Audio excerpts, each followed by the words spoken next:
Participe conosco. A Margarida Maria Chagas de Osasco escreveu dizendo: Padre Fábio, gostaria de uma orientação sobre como podemos relacionar o perdão com a memória. Queremos perdoar, mas vem sempre na lembrança o acontecimento. Reação do Margarida, o perdão ele está intimamente associado àquilo que nós chamamos de processo terapêutico, né? O que é o processo terapêutico? É um jeito que a gente tem de organizar aquilo que ficou desorganizado dentro de nós um dia. A vida, às vezes, ela acontece na nossa história, a vida o tempo todo está nos dando, né, situações para nos alegrarmos ou para nos entristecermos. Essas situações, elas estão contextualizadas a partir de pessoas, que a gente não vive sozinho. Cada vez que nós encontramos alguém, de alguma forma, aquela pessoa está passando por nós. Não é apenas um encontro casual. Muitas vezes são acontecimentos que nos marcam de forma muito definitiva. O que é a necessidade do perdão? É aquela necessidade que a gente tem de colocar a pessoa no lugar certo. Porque uma coisa desencaixada dentro de nós é uma coisa que a gente não tolera. É como você entrar dentro de uma casa e um quadro está todo torto na parede. Todo mundo fica incomodado quando vê o quadro torto. A gente tem a necessidade de voltá-lo para o lugar, não é assim? A falta de perdão é a mesma coisa que um quadro torto na parede. Toda vez que você entra, você olha, ele incomoda. Então o que a gente precisa fazer? Arrumar o quadro. Não tem outro jeito. Você não tem como deixar de entrar na sala, tem? Não tem. Você não pode abandonar a sua casa porque um quadro está torto. Você não pode deixar de ficar na intimidade do seu lar porque existe uma mobília fora do lugar. A mesma coisa acontece com a gente quando nós temos uma situação que não foi resolvida dentro do nosso coração, que gerou algum tipo de mágoa, algum tipo de ressentimento. Quando nós temos dentro do coração uma mágoa e um ressentimento, a memória afetiva, por isso a gente diz que há uma associação de perdão e memória, a memória afetiva continua gerando um impulso dentro de nós. Isto é, você vê o quadro fora do lugar, fora do prumo, você fica incomodado. Veja bem, a memória afetiva gerou uma reação. Cada vez que essa memória afetiva gera essa reação, você sofre de novo. Então, você continua se fazendo mal com aquela mágoa, com aquele ressentimento. O perdão é você definitivamente colocar esse quadro no lugar e esquecer que um dia ele foi torto. Depois que você ajeita esse quadro na parede, você não vai ficar mais lembrando do tempo em que ele estava torto. Porque se você fica lembrando do tempo que ele estava torto, me desculpa, mas você está agindo de maneira muito burra. Se já foi resolvido o problema, para que ficar retomando aquilo que já está consertado? Hoje até estava dando um exemplo.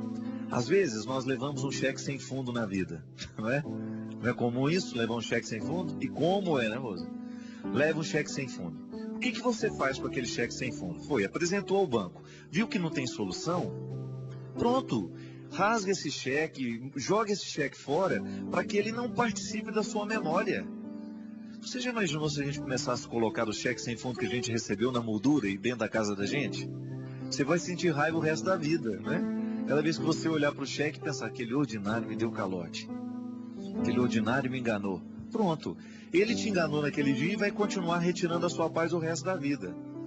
Conciliar o perdão com a memória é você definitivamente retirar de dentro de você, ou você neutralizar dentro de você, todo o poder que aquele sentimento negativo pode ter na sua vida, na sua história. Cada vez que você se pega pensando no desaforo que você recebeu, naquela mágoa que você guardou, você está legitimando o poder dos inimigos dentro de você. E aí você sofre dobrado.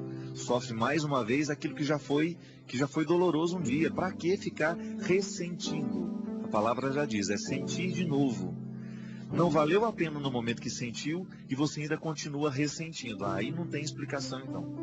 É querer sofrer mesmo. Por isso que eu sempre digo que o perdão é uma atitude inteligente. Você perdoar alguém, antes de qualquer coisa, é você fazer bem a você mesmo. Claro que você alivia o outro do fardo de sentir-se culpado por aquilo que ele lhe cometeu, mas você será o primeiro a ser beneficiado com seu perdão, sabe por quê?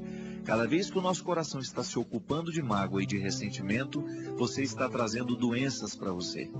Coração cheio de mágoa adoece, e ele morre aos poucos, ele contrai uma série de enfermidades que são próprias daquilo que nós chamamos do processo de somatização. O que é a somatização? É uma realidade que está exterior, que é espiritual, digamos assim. Você vive, convive, sente, você traz para dentro de você e sua carne somatiza, vira carne, somatizar. Ela transformou-se em você. E aquela mágoa alojada, ela pode se transformar em doenças terríveis na nossa vida. Nós encontramos muita gente com enfermidades, alergias. Você já viu? Você passa por um processo de irritação, você empola tudo. Tem muita gente que fica assim, caroço no pescoço, caroço pelos braços afora, dores nas pernas. Uma série de formas de somatizar aquilo que você não deveria. Você traz para dentro de você a enfermidade, você traz o desaforo para dentro de você e ele vira sua carne, ele se transforma em você. Tanto é que uma pessoa que traz muito rancor, pode observar, você olha nos olhos dela, você olha na expressão facial dela e você já percebe. É a memória. A memória, o registro dela, o perdão já faz, o rancor já faz parte da carne dela, está somatizado. E aí ela vive um processo constante de tensão, de ansiedade, de medo, enfim. A falta de perdão só faz mal ao coração da gente. Eu, pessoalmente, não gosto de levar adiante nenhuma mágoa. Eu posso até ter o direito de retirar aquela pessoa da minha vida. Não quero mais, pronto, acabou. Mas ficar guardando o que ela me fez de ruim dentro de mim, não. Tanto é que perdoar significa esquecer.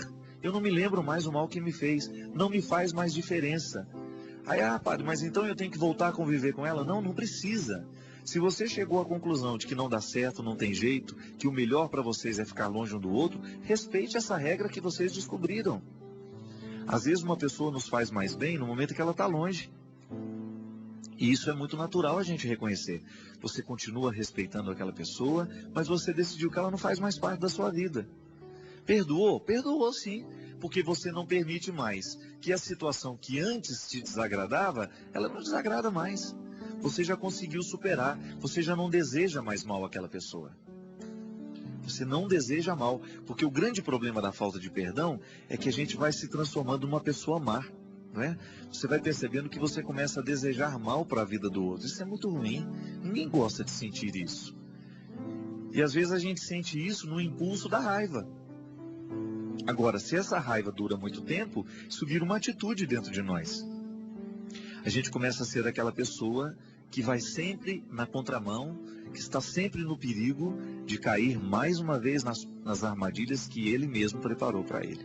Isso é muito ruim, porque destrói a gente, minha gente. Não adianta. A falta de perdão é um processo autodestrutivo e é um processo que a gente precisa tomar conta. A gente não pode descuidar. Aquilo que te chateou hoje, resolva hoje. Não deixa, não vá dormir com isso. Não leve o seu inimigo para a cama com você. Às vezes nós insistimos muito em levar os inimigos para a cama. Falou um desaforo para você lá hoje, você não esquece aquilo e fica recordando toda hora, e toda hora você lembra disso, e toda hora você só conversa sobre aquilo, você não tem outro assunto. Para com isso. Neutraliza isso, porque cada vez que você lembra o que ele lhe falou, cada vez que você ressente aquele desaforo, você está perdendo mais uma vez. Já perdeu naquele momento, vai continuar perdendo a vida inteira. Por isso, não durma com seus inimigos, né? Isso vale para hoje.